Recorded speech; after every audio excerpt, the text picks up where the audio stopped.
when does data make the work better? And when does it just make it safer? I don't think it's wrong to be focusing on ROI, but I think if you're putting all your decision making down to what are the data telling you, you're going to miss out on some of those human imaginative leaps that we know can deliver great creative impact. It's about pulling all the data that's relevant into the building of the campaign, and then in terms of the ongoing effectiveness, it's really important to be able to constantly measure, evolve, optimize. That's where the conversation can get very meaty and meaningful in the boardroom, because you are proving out the work that you're delivering. Some creators will find it scary. We actually find it really meaningful because it proves out the work that we're doing. What's one marketing buzzword that gives you the ick?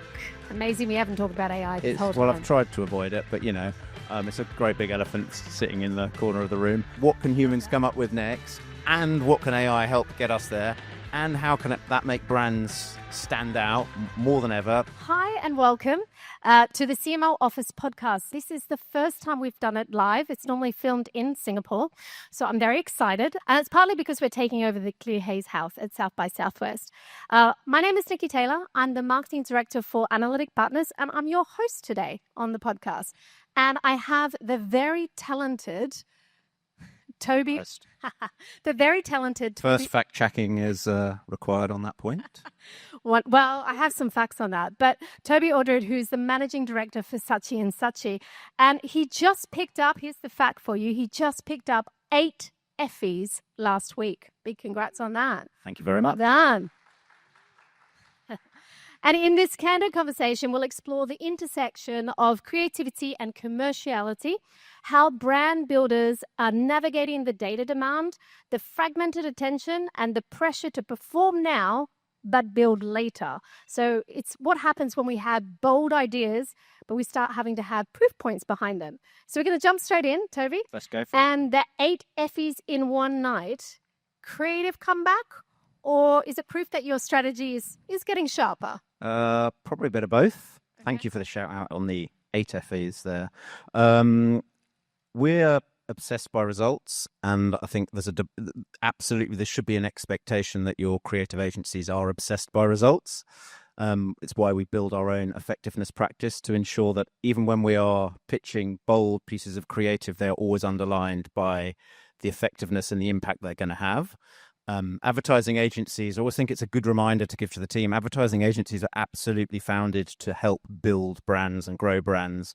And whilst over time, occasionally that is shifted into other places where perhaps the focus shouldn't be, our focus these days is absolutely about building growth and growth above all else. It also happens to be a pretty crucial KPI for me as someone leading an agency. So I think that growth is a pretty good alignment point. And there's lots of great data and proof out there that can help shape some of those strategies. And the sharper it can make our work, the better, as far as we're concerned. Awesome. Just diving a little bit deeper on that. So that's great. A wonderful foundation of what you do from an agency. But when you're supporting the marketers on the other side, as a former client-side marketer, we sit there in front of the CFO all the time, and it's like, what's the data to support this, right? So how are you helping them greenlight that budget for you to work with you? Well, we use we absolutely understand the need to demonstrate and prove the growth lever that marketing is. It sadly comes under often the first piece of pressure when there's budget controls in place. So it would be foolish to overlook the importance and the need of the data. The best way we can help clients demonstrate in the boardroom is either by partnering with great organizations, some of the Analytic Partners, actually, just to give you a shout out, is someone that Saatchi Saatchi have used to help influence the type of work we need to make, where it should be appearing. I was nodding along to a lot of what Paul was saying in the last half an hour or so. But also, as an agency itself, we've absolutely had to grow way beyond our initial degree of specialism and practice. So Saatchi Saatchi is part of the Publicist Group now. That gives us the power to pull on all sorts of data sets, data acquisitions, data insights and experts that can help demonstrate the work we're putting to the table is as close as you can get to being proof of this will work and it will drive. Of course, it's always based on what people are telling you. And sometimes, particularly in the world of creative, a little bit of that skilled hunch is also required to take something across the line. Yeah. Okay. But with so many channels and touch points, how do you keep that brand cohesive, but also culturally relevant or meaningful to the audiences? Like when you're creating these campaigns, it's a bit of a balance. We know that emotions and brand, we heard from Paul, definitely drive the results, but you've got that balance you've got to do. Yeah. So we recently we've like to talk to clients about the importance of building or having the ambitions to build brand kingdoms, so that actually you've got to be remarkably consistent in every touch point that you're delivering. It's not just about the consistency of a TV ad or the consistency of one channel. It's about being consistent across every single engagement point, whether that's in service delivery, whether that's in business and product design, whether that's in the comms that you're putting out into the market. Part of that is fueled by the fandom that might appear in social media, so that's very important. But a kingdom demands of itself certain hierarchies and structures and cultural connections that go well beyond just a piece of comms. Okay. I got 2 points. So it sounds a little bit like Lots of Littles that Paul was talking about, True. helping to build that overall big story. Yes. And linking everything from your long form content through to your short. A lot of people struggle as marketers when it comes down to the short form and not just the, 6-second TV ad or social ad. How do you as a creative help guide them to have that consistency when working with influencers? Because the whole thing about influencers, I know I'm throwing you a curveball here, but the whole thing about influencers is that, it's their authenticity. And yes, they may be there for your brand, but at the same time, there's a little bit of them and there's a little bit of your brand. So how do you link that back and how do you guide your clients on that? Oh, look, you're using the influencers, to use a bit of an old phrase, borrowed equity. So absolutely. As long as you're the brand guidance should be in the influencers that you're choosing to reach out to. That's where the brand kingdom and the rules of the brand kingdom need to play its part.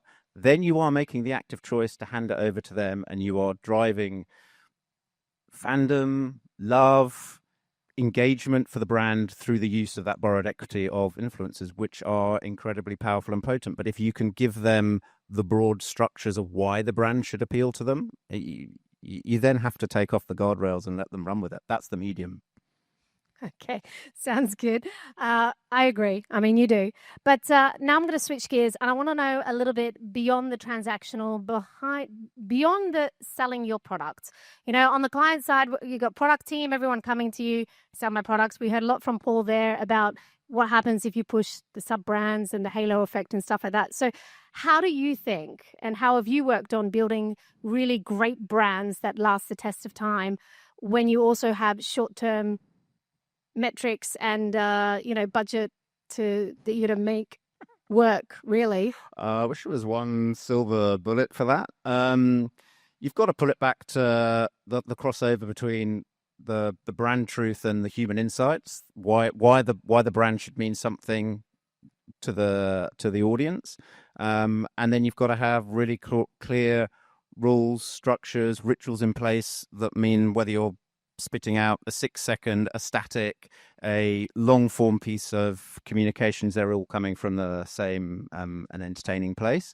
I think it's also important not just to market at customers, but also to try and create some cultural connection with them and fuel conversation and get them involved in the brand.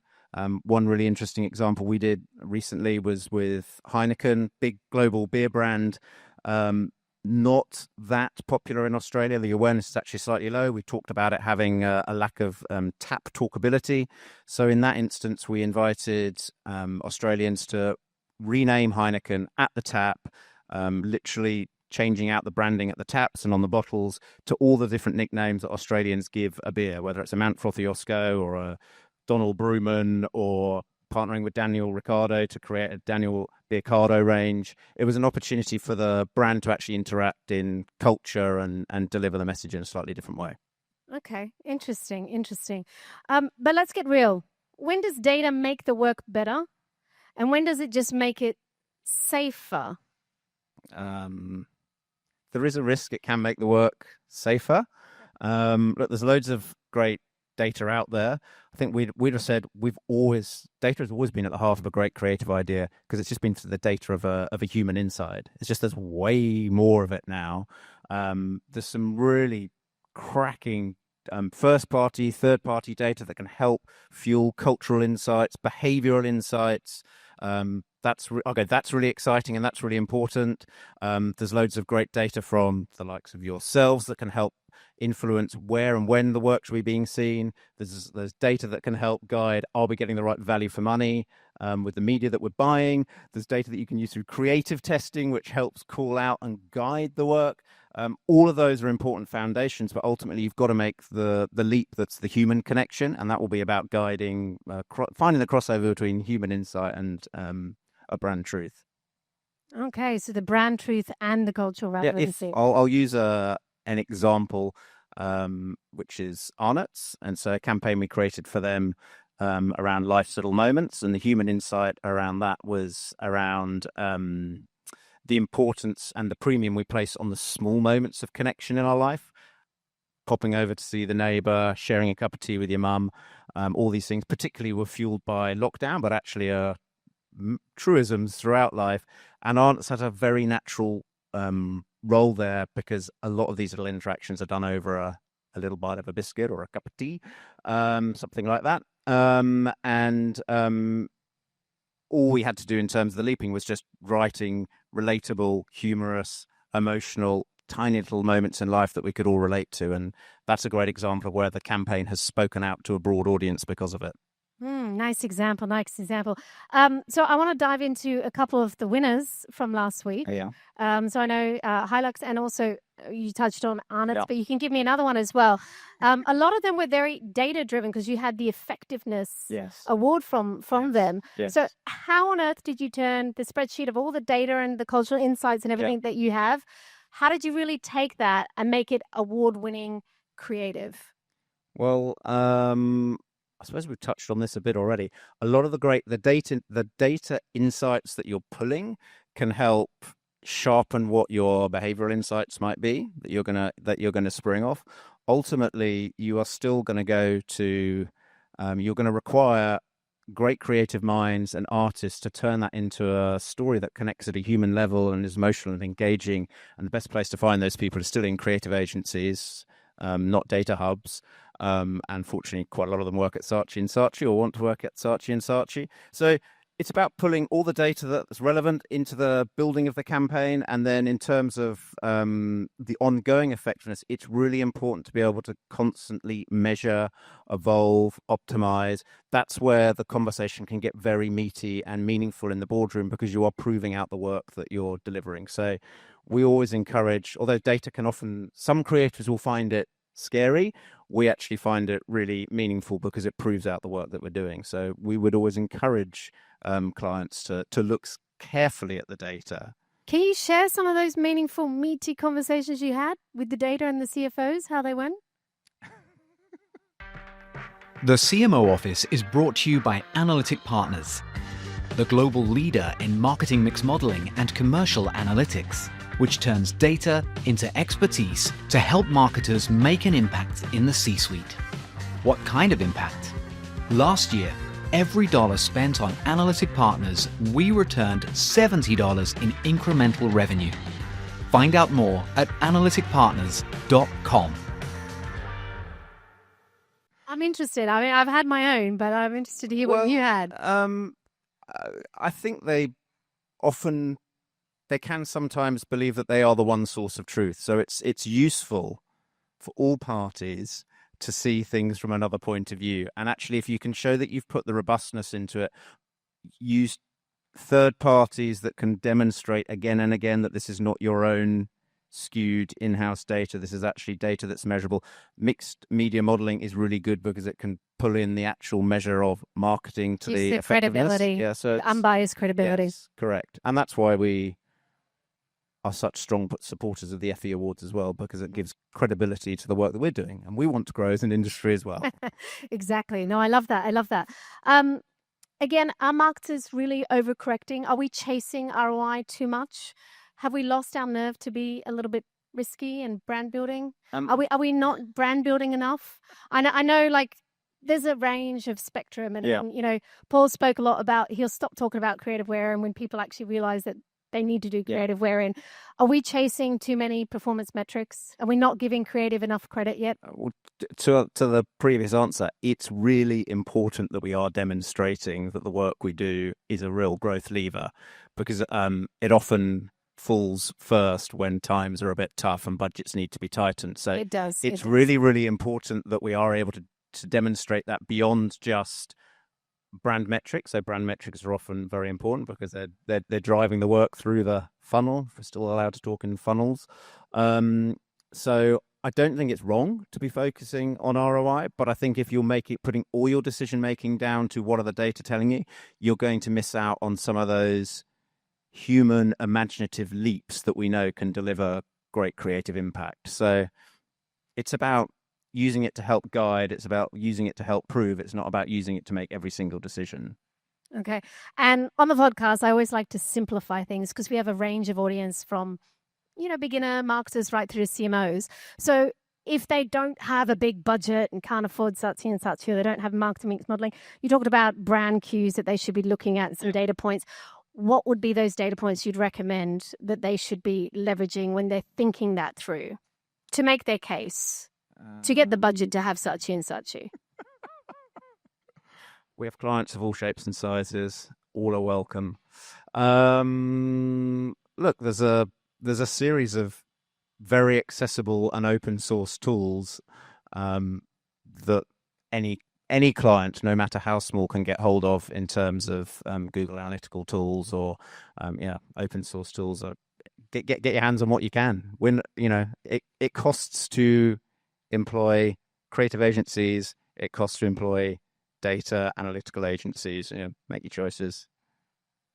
Yeah, I mean, I think at Analytic Partners, so one of the things that we talk about, obviously, we have the marketing mix modeling, but in my previous roles, at UPS, where it was not as a bigger budget to be able to do it all the time, we would look at things like brand search, because if you know that is trending up or down, you can actually see what's going to happen with your sales. It was a little bit of an indicator of telling us if things were going well in the market. So I think there's things like that you can always look at. And then, like you said, there's a lot of free tools out there, which is great. A couple of things. So one of the things I always found being on the client side is, I was always taught, because I've been both sides. So I was always taught, make sure you have a good brief for the creative agency, and the agency is make sure that you communicate very well. What are 3 things that you really wish marketers on the client side knew when they're working with a creative agency to make your life easier, but also their life easier? I would love always be open to the random. The random. You are working with, at the heart of a creative entity. There's great thinkers, there's great strategists, there's great data analysts, there's hopefully really good people who help create a great culture of partnership.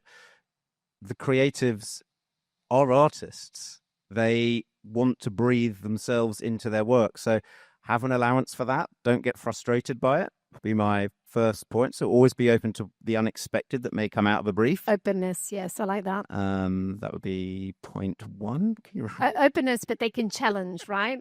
Oh, absolutely. There should always be a culture of robust challenge. And that is important, that the challenge can happen on both sides. Where things start to break down is where the challenge is only allowed from the client. Obviously, you always want to create partnerships where it's robust debate, and ultimately the work that's winning is the work that's going to have the biggest impact. Okay. Almost done. In the boardroom where performance metrics rule, so you're talking to CFOs, what's your creative agency power move? Well, there is no new power move because it's kind of always been there, but we are actually backed now by more data than ever before, and that is that the power of emotional work is proven. Fortunately, we have great people like Paul standing up and demonstrating that, but the power of emotional brand building is demonstratably above and beyond that of purely doing performance-based work. So the case for creative storytelling has never been more powerful. that's very much to our advantage. I think where we've had to stretch and learn and prove out our capability, and has actually taken the creative into whole new interesting places, is absolutely embracing the world of data that's now available to us. As I say, whether that's through first party or third party, or even better if it's combined data sources, which are delivering us behavioral insights that we wouldn't have been able to see or pick up before, and can help inspire the creative work. I think that's very much on us, where we can align the data points and demonstrate the proof across the different agencies that a CMO may be working with, so that a CFO or the board has one source of truth. I think that's behest upon the agency and a really important piece. I think the one source of truth is, because it's a little bit paralysis with data everywhere, isn't it? So as a marketer sitting on the other side, a lot of the times digging through all of this, I know my head used to just explode. I used to give to my team, I'm like, just come back and tell me the insights. So I think having a partner that can really drill down, but not just that, I think when it comes to data, it's about drawing the insights, the right insights, and making sure you understand where the data has come from and if it's validated or not, to help you those assumptions. And then I think, like what you said, when you're in front of the CFO, it's the narrative and the storytelling of what you do with the data that makes it exciting. I mean, one of the things we found most powerful particularly over the last 3 or 4 years, where it's really accelerated. This feels like a shout out, but I'm just giving a case study point of view, is because Saatchi and Saatchi is part of a broader group, the Publicist Group, that one source of truth naturally happens all the way through the conversation I'm going to be having with a client. So we will have where we're able to combine our creative practice like Saatchi and Saatchi, a media practice like Spark Foundry, connect it with some of the data acquisitions we've made with Lotame, which gives, I think, 90% of Australia are able to identify third-party data with. Very rich data pool if we're then able to combine it with the client's first-party data. So we are able to go through one connected process through all the agencies. Tick, that saved a load of time and efficiency for clients to invest in their business. One connected culture. We're all rowing in the right direction, the same direction, which is about delivering a brilliant impact for the clients. And then one true data connected source. So to your point, you've not got different well-meaning experts all giving you slightly different data skews, but you've got the one source of truth through which you can build everything and measure everything. And then attaching to that, where we need to, additional third-party data partners like your good selves to help demonstrate that the work that's gone in is actually proving itself in the real world with ROI metrics and so forth. We're finding that quite a potent mix at the boardroom table. Nice. As a creative director, not creative managing director, but you talk a lot about data now, don't you? You're such a creative person. It's very important. It is very important, but it's amazing where it's going, which I guess just to round it out of the conversation before I ask our last fun question, where do you think as a creative head, where the industry is going for you? And on top of that, is there anything that you're super excited about that you're working on that you want to share? Oh, okay. I'll come to the two-part question. Come to the latter one. Generally, broadly, always excited and fascinated by the ability of humans to just connect random thoughts together, the bouncing together of neurons to create something exciting and new. And we have a great new tool and partner now in AI, and you see some of the fun, crazy stuff that's constantly filling your feeds. Amazing. We haven't talked about AI this whole time. Well, I've tried to avoid it, but it's a great big elephant sitting in the corner of the room. It's fascinating and exciting, and I can't possibly predict what it's going to do to creative agencies, but I know at the moment it's a really exciting new tool. It is at the moment still requiring the creative ingenuity to ask it to come up with the resulting piece of visualization that it spits out. So that's it's like a booster to creativity. So at the moment it's very, very exciting. What it holds for the industry in the future, no one can possibly predict, but so generally very enthusiastic. Still lots of what can humans come up with next, and what can AI help get us there, and how can that make brands stand out more than ever. There is a great quote I want to go back to, actually, from the Saatchi brothers when they were founding the agency, which was back in the 1970s. And they said, if you want to stand out, you can't afford to be ignored. And so their founding advice was to ensure that the creativity that you're putting out into the market is there to be noticed. So sort of pulling back on some of your earlier questions, don't let the moderation average it out. The tools and the systems and the practices and the fluid devices and jingles and logos, they're all very good tools and guides, but don't let the system don't let the tide drag you into a place of mediocrity. You're coming to a creative agency to be creatively noticed. So always excited by where that might take you. In terms of work that's coming out, what have we got coming up? Look, we've got a great heritage in the Toyota Hilux work. That's always a big piece of work for Saatchi Saatchi. Kind of feel like it's quite a big piece for the industry. Fortunately, was recognised at the Effies with 4 awards last week. So delivering in creativeness and effectiveness. They will do work going forward consistently. So there might be something interesting coming out of that. I'm sure there will be in the future. I don't know when that future point will be. Otherwise just looking forward to working with all our clients. Many great clients to work with. Love that. Now, I've got a tradition on the CMO Office podcast. We ask each guest, the last question we ask them is, what's one marketing buzzword that gives you the ick? It can't be AI. Everyone says that. Lean in, maybe. Lean in feels like a massive excuse for it's like please forgive me, I was leaning in. So I'd go of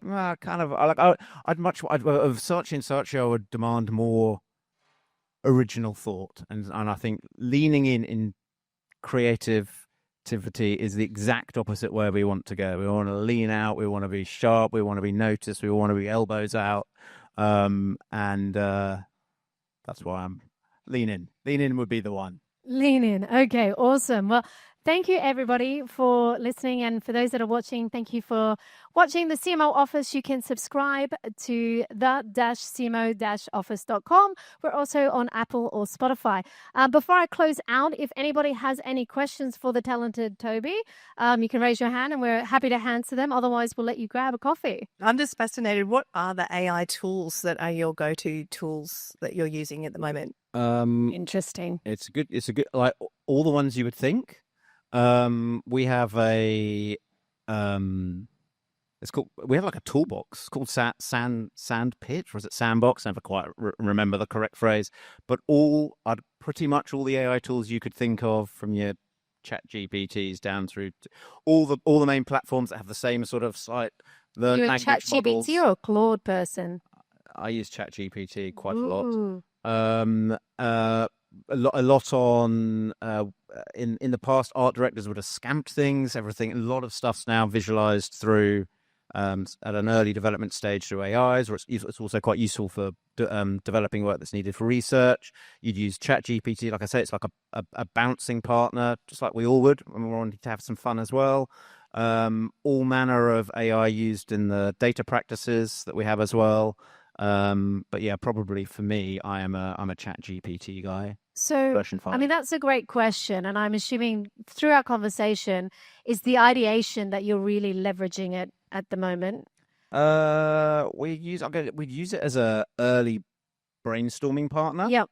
And that's a bit where I go, I don't know where it will go, but at the moment we're using it as early brainstorming partner. We are using it to help bring ideas to life. Is it fast tracking, making it more efficient to get that mock up to the client?